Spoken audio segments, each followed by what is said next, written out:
A very good evening and thank you for joining us. I'm William Evans with the latest from the world of news, of course beginning with the headlines.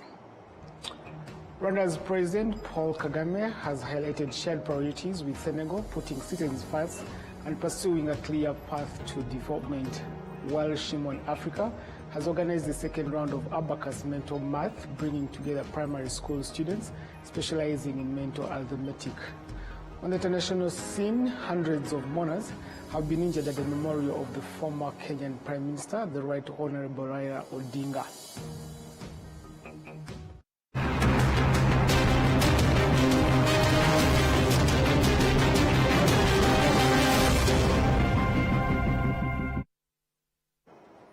Many thanks for joining us. Now this is the news in detail. President Paul Kagame has emphasized that placing citizens at the center, providing practical solutions and adhering to clear development vision are among the key principles that Rwanda and Senegal share in their values. Adams Kwizera followed up with the report. At Village Rugwiro, President Paul Kagame received his counterpart, President Bassirou Diomaye Faye of Senegal, who is on a 3-day state visit to Rwanda that began on Friday.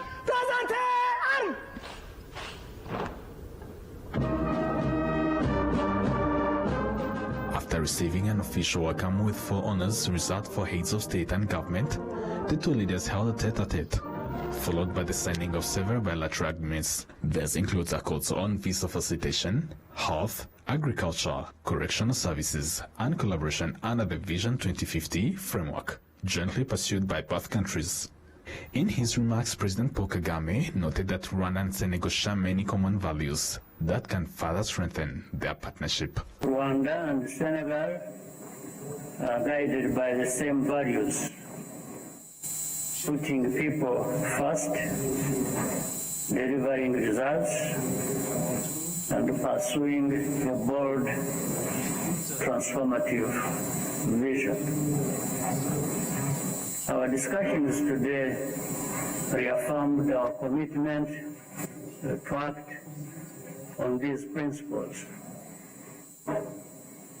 We also share the vision of a self-reliant, united continent, guided by accountable governance and inclusive development. In Rwanda, we have learned that transformation is possible through unity, strong institutions, and empowering citizens to contribute fully. Above all, it requires a clear sense of purpose. This was also reiterated by President Bassirou Diomaye Faye, who highlighted that relations between Rwanda and Senegal is deeply rooted in shared development goals. At the bilateral level, relations between Senegal and Rwanda are excellent. They are built on the shared goals of development, peace, and solidarity across the African continent. The friendship and brotherhood between the people of both nations are equally strong. President Faye further stressed the importance of expanding cooperation into other areas such as trade, health, and sports. The economic and trade relations are not yet at the level of the strong political and diplomatic ties we have established. The legal framework remains limited, and trade exchanges are still very low. But I'm convinced that we can do much more in areas such as agriculture, education, health, the digital economy, air transport, fish farming, urban development, culture and sports. President Kagame added that the discussions also touched on empowering African youth, emphasizing that the continent's future lies in the hands of its young people. President Faye and I also share a deep concern for Africa's future, particularly the vital role of its youth.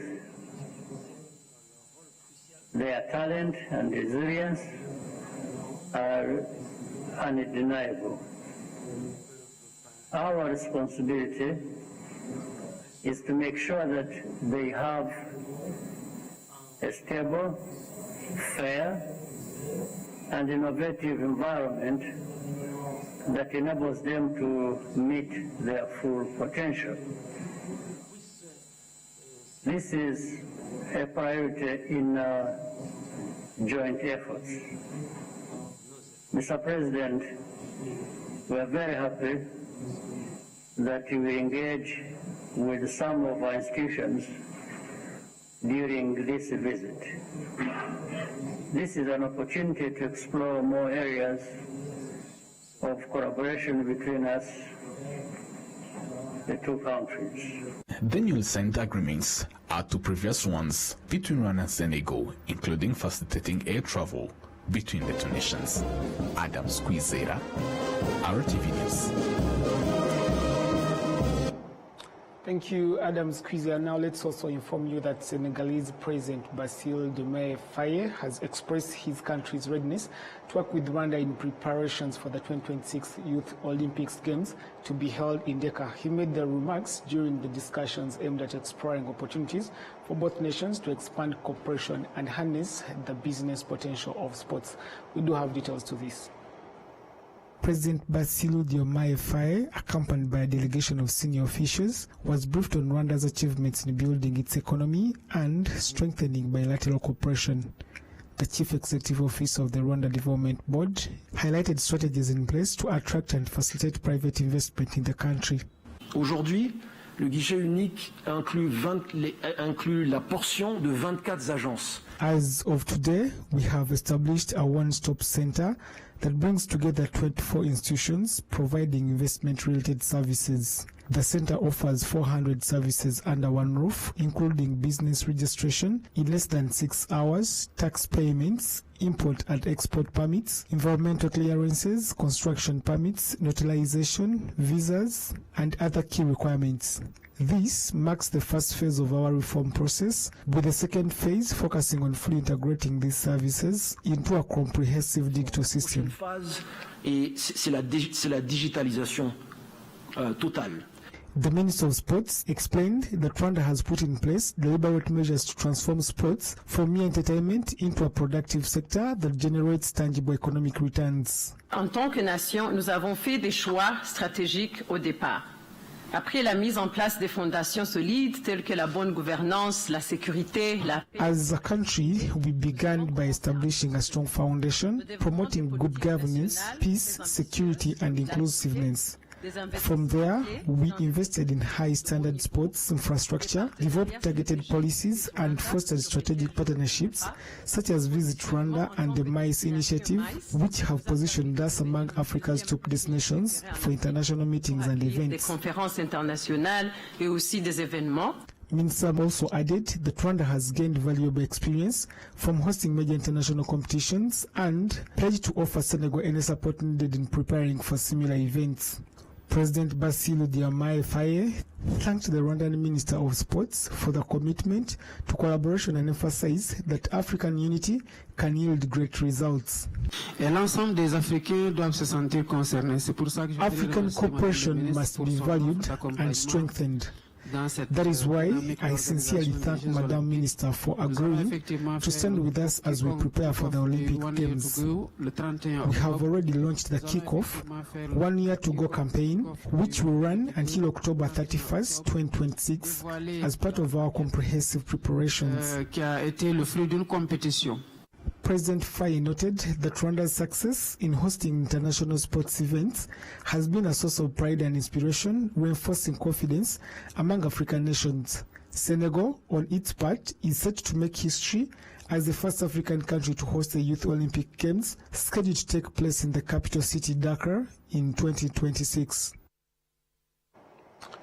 President of Senegal Bassirou Diomaye Faye commended Rwandans for rebuilding their sense of hope and resilience after the tragic history of the genocide against the Tutsi. This was part of his message following a visit to the Kigali Genocide Memorial at Gisozi. At a Kigali Genocide Memorial in Gisozi, President Bassirou Diomaye Faye, accompanied by various officials from the governments of Rwanda and Senegal, paid tribute to more than 250,000 victims laid to rest there. He toured different sections of the memorial where he was briefed on the historical events that led to Rwanda to the genocide against the Tutsi. In the visitor's book, the Senegalese president wrote, I stand in solidarity with my Rwandan brothers and sisters who endured the worst that humanity can experience. Here, silence speaks louder than words. It reminds us of the horror of the genocide against the Tutsi, but also of the resilience of a nation that overcame deep pain to rebuild hope, transforming remembrance into a foundation for lasting peace. Long live the friendship and brotherhood between Rwanda and Senegal. President Bassirou Diomaye Faye also visited Irembo, a government platform that provides digital public services. He was briefed on the various services offered through the platform, including how the website irembo.gov enables citizens to easily access government services using technology in their daily lives. The second round of the competition organized by Shimon Africa took place, bringing together primary school students specializing in mental arithmetic. The contest helps children develop strong mathematical skills and stimulates their intellectual abilities. The competition, commonly known as Abacus Mental Math, allows students to perform calculations and provide answers to various mathematical problems quickly, either mentally or with the help of specialized tools. Children who participated in the competition noted that taking part in such contests helps them in their daily lives beyond just the competition itself. Parents also said they felt proud to see Rwandan children competing with participants from other countries and performing really well. They vowed to continue to support their children to keep improving their knowledge. The Minister of State in the Ministry of Education, Claudette Irere, emphasized that the Abacus competitions help students strengthen their mathematical skills, enabling them to grow with knowledge they need and preparing them to perform well in other subjects. This is the second time such a competition has been held on the African continent, with participation from 30 countries from around the world. Now, young people from the Seventh-day Adventist Church here in Rwanda have paid health insurance for more than 1,000 vulnerable people living in the city of Kigali. The church says this is part of its program. It is part of its program to teach the youth the value of generosity from an early age. The boys and girls start being trained while young, learning different lessons, including the Word of God, love for their country, social relationships, and other aspects of daily life, something the youth say they appreciate. The youth officially handed over to the city of Kigali's administration the health insurance contribution they collected among themselves. Now, the Rwanda National Police is urging road users to strictly observe traffic laws, noting that in the past year, 2024, 80% of the road accidents were caused by poor behavior on the road. The spokesperson of the Traffic Department at the National Police, SP Emmanuel Kaiji, said both passengers and drivers should remind each other to be cautious. Of course, we shall return to this report after when it is available. Now we move on to, let's move on to, as you know now, every Saturday we bring you a sneak peek of the password. This time around, Inora Gladys sat down with a young Nigerian content creator for a conversation about his experience in Rwanda. Take a listen. Welcome very much to the Dreamer segment in Password Show. Today I'm right here sitting next to a young man from Nigeria, Austin Ikoro. Welcome very much. Thank you very much. How are you? I'm fine, thank you. How do you see Rwanda so far? Beautiful. Excellent. Yes. So, Austin Ikoro, we've known you from TikTok as an influencer. You've been a defender, I would say that, a digital defender concerning Rwanda's situation since January. But how do you see Rwanda so far in the first place? First and foremost, I want to celebrate the President of Rwanda, His Excellency Paul Kagame. Rwanda is a beautiful country.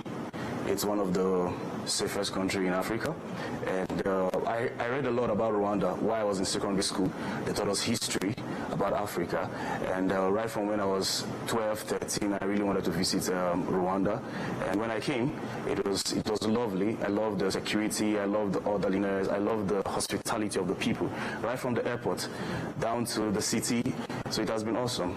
Rwanda is a place to be. So you were saying you've read it. When did you decide in the first place to come in Rwanda? Okay. The first time I decided was in 2022. But I couldn't really make it. So in 2023, in the month of May, I had the opportunity to come to Rwanda. I was supposed to apply for a visa to a particular country outside Africa. So I decided to come to Rwanda and apply from Rwanda, and here we are. So you'll be here, so in terms of studying, or maybe in terms of, having some business activities, why not? Yeah, sure. I've done some businesses, bringing some Nigerian kind of foodstuffs to the country. And this time around, I left for like a year. 2024, I was not in Rwanda. I traveled, I had some things to do in some other countries. So I decided to come back now to run a study in theology. Yeah, PhD in theology, yeah. You're about to become a pastor or maybe a bishop. What is what's going on? Leadership, pastor, anyone. We just want to impact life positively. So I want to run a program in leadership and theology, yes. So I came back this time around for that. Awesome. Let's skip to your very favorite part of being a patriotic person to your country, but also to Rwanda as a foreigner. What pushed you to become a digital defender concerning Rwanda's positive impacts to the world? We're all Africans, and I believe so much in the African dream. Rwanda is a country that is really working.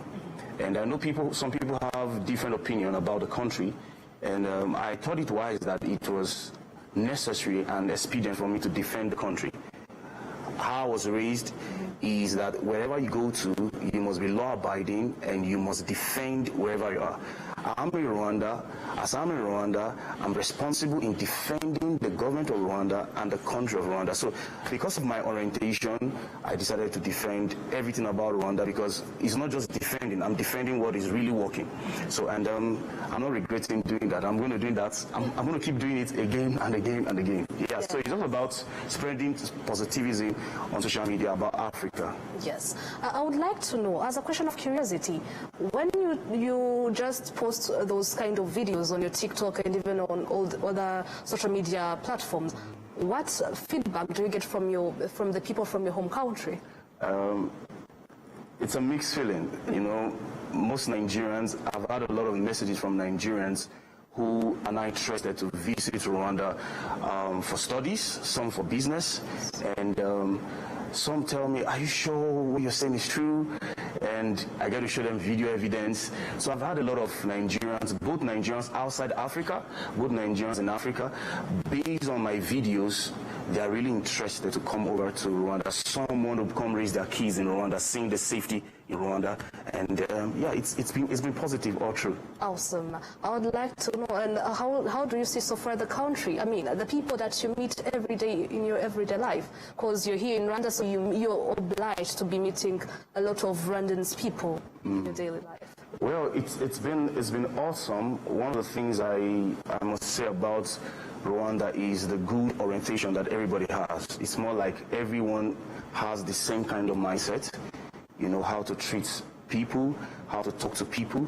So in general, the Rwandese I've met so far, they're very hospitable. I realize that almost everyone is aware of the constitution of the country, the laws of the land, and that is one thing that really fascinates me. And I'm really excited seeing the leadership style of the president, Mr. President, His Excellency Paul Kagame.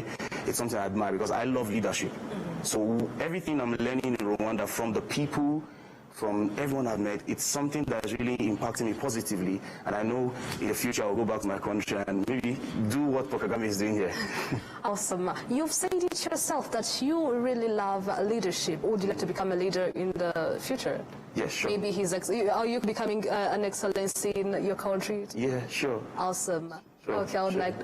So, as a last question, what message would you like to give to the young people from Rwanda, from Nigeria, from across Africa? In your career, what motivation world would you like to give them? Okay, one of the motivation I want to give to every youth is that you can make a difference in your society by speaking out. Mm-hmm. There's a saying that when knowledge is not available, yes, confusion becomes the order of the day.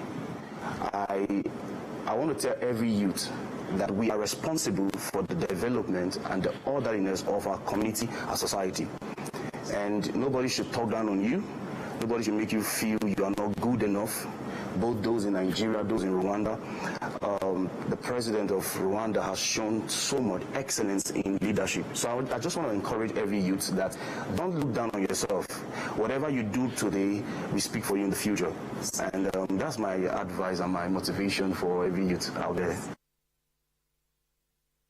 Of course, that conversation is just a small bit of the entire broad conversation that always happens every week. Be sure to catch the episode, The Password Show. And of course, for us, we take a break and return with international news in a bit.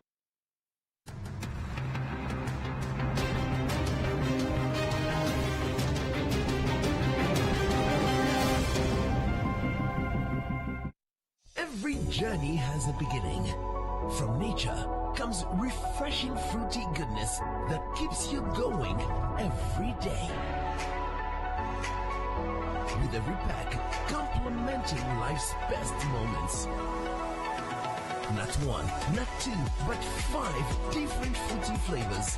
And this journey keeps giving. Introducing Inyanji's new fruity juice flavors, guava and cocktail. Now available at your nearest shop. Always ask for Inyanji. Nyiri muto arababwiraga data bati ntabwo wagira umukamo mwinshi utunze inka imwe, ariko nigeze acika intege. Mama akinjira mu bucuruzi hari abamubwiraga bati ntabwo watera imbere udakorera mu iduka rigezweho, ariko ntibyamusubije inyuma, yakoranaga umwete. Njye muri kaminuza hari abanshidikanyagaho bavuga ko ntashobora kaminuza naturuka mu muryango wifashije, ariko byaragendanitse amateka mashya. Igihe cyo gutera ishema umuryango wanjye kigeze, bamwe bakomeje kumbwira bati ntabwo watera umuryango wawe ibyishimo n'ishema, ariko narabishoboye. Hari abakekaga ko nasigira umurage ukomeye abankomokaho, ariko ubu mfite uruganda rutunganya amata. Banki ya Kigali yabaye umufatanyabikorwa wanjye mu rugendo rwose, inzozi zanjye zibimamo. Bigereho. Making and selling. In Africa too hard? Not anymore. Afro quality. Buy African, build Africa.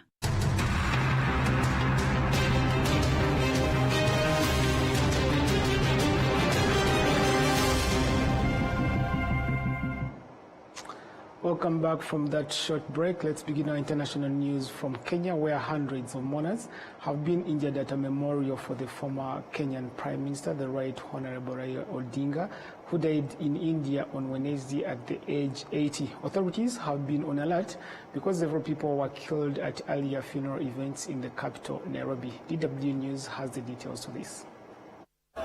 Chaotic scenes as thousands turned out in the western city of Kisumu to pay their last respects to the late Premier Raila Odinga. With feelings running high and a heavy security presence, hundreds of mourners have been injured. Odinga was a revered figure with a passionate following, especially in his home region, honoured for his decades-long campaigning for democracy and civil rights. A day earlier, a state funeral was held in the capital, Nairobi.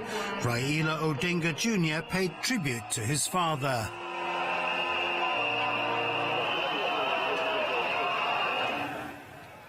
Dad embodied resilience, courage, and unwavering commitment to the ideals of freedom and justice. He always stood for what he believed was right, sometimes at great family cost and personal cost as well. He was my hero. Odinga ran for the presidency 5 times, but never attained the top office. The current president, William Ruto, once campaigned for him, but later ran against him. Nonetheless, Ruto had warm words of farewell. Every once in a generation, there comes a leader whose impact transcends their moment, whose courage inspires change, and whose vision shapes destinies. My brother, Raila Amolo Odinga, was one such leader. There were emotional scenes at the public viewing of Odinga's body at the stadium in Kisumu. Earlier ceremonies were marred by violence as security forces fired on crowds and several people were killed. Odinga's family has appealed to Kenyans to mourn their former Prime Minister peacefully. President Volodymyr Zelensky appears to have come away empty-handed from a White House meeting after U.S. President Donald Trump indicated that he was not ready to supply sought-after Tomahawk cruise missiles to Ukraine. The Ukrainian president said after the cordial bilateral that he and Trump had talked about the long-range missiles but decided not to make any statements on the issue. BBC News has more. Arriving at the White House, it was clear what President Zelensky wanted. Are you going to give me the Tomahawks, Mr. President? President Trump is feeling emboldened after his visit to the Middle East, and President Zelensky knew flattering him on that was important. Mr. President, thank you very much for the invitation. Again, my congratulations with your successful ceasefire in the Middle East. Thank you. Yeah, and you did it, and I think this is a momentum to finish Russia's war against Ukraine. President Zelensky wants missiles that Russia fears as a way of scaring the country into negotiating a ceasefire. So we're going to be talking about Tomahawks, and would much rather have them not need Tomahawks. Would much rather have the war be over, to be honest, because, you know, we're in it to get the war over. US-made Tomahawk cruise missiles are hugely powerful. They're harder to shoot down, travelling at more than 500 miles per hour. They can carry a large amount of explosives and are worth more than £1 million.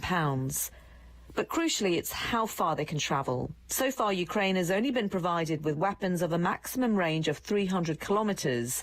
A Tomahawk cruise missile can travel 8 times that distance. It would put Russian military sites within target, such as Engels Air Base, where Russia launches its own long-range strikes, and factories where Russia is said to be mass-producing drones. But after the meeting, it appeared Mr. Zelensky did not get the missiles.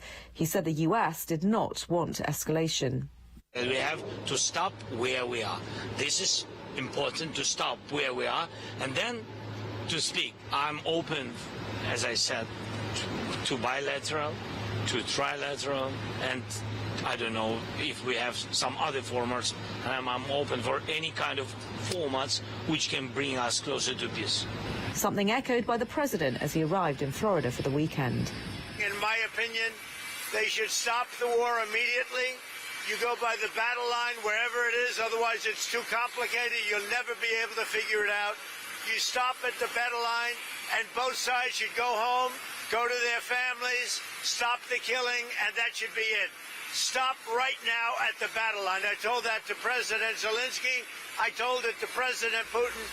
2 months after meeting in Alaska with no concrete results, both leaders have agreed to meet again in Budapest. President Trump will test once again whether Vladimir Putin is genuine or using peace talks to stall for time. Nomia Iqbal, BBC News, Washington. Now, in the heart of Central South America, Bolivia is heading to its first presidential run-off after nearly 20 years of leftist governance. Voters are now set to choose between a centrist and a conservative candidate, reports Al Jazeera. After 2 decades of socialist rule, recurring unrest and fuel shortages caused by a spiraling currency crisis, Bolivians are waiting to choose who can pull the country out of what many here call an economic mess. The situation is very difficult. For Bolivians, this has been the hardest year in a long time. What's clear is that whoever wins the country's first ever presidential runoff will steer Bolivia to the right. The surprise frontrunner is Rodrigo Paz of the Christian Democratic Party, a centrist who surged from behind to capture 32% of the first-round vote. His moderate message resonated with voters disillusioned by the ruling movement towards socialism or MAS. He pledges to maintain social programs for the poor while encouraging private sector growth. From day one, we will have fuel, we will have tax incentives. All social benefits will be respected. There is no doubt here, there is no risk regarding bonuses. Let's say it very clearly. A key boost came from his running mate, Edman Lara, a populist former police officer turned social media firebrand, who built his popularity by denouncing corruption online. Facing him is Jorge Tuto Quiroga, a conservative who once served as vice president under Hugo Banzer, a former military dictator.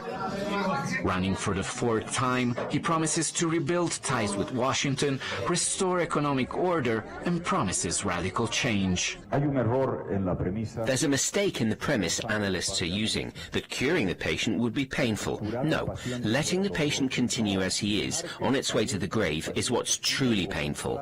The next president's first challenge will be to attract dollars and enough fuel to end the shortages. A long-term Bolivia will need painful reforms, including ending the fuel subsidies that have sparked violent protests in the past.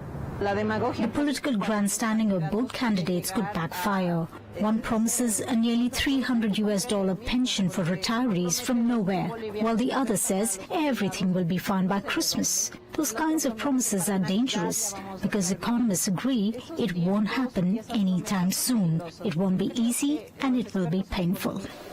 Whoever wins on Sunday will face the same daunting task: revive a broken economy in a country where major shifts have often ended in conflict. Alessandro Rampietti, Al Jazeera, La Paz, Bolivia. Report, we come to the end of tonight's bulletin. I'm William Evans. See you tomorrow, same time, same place. Good night, goodbye, and good luck.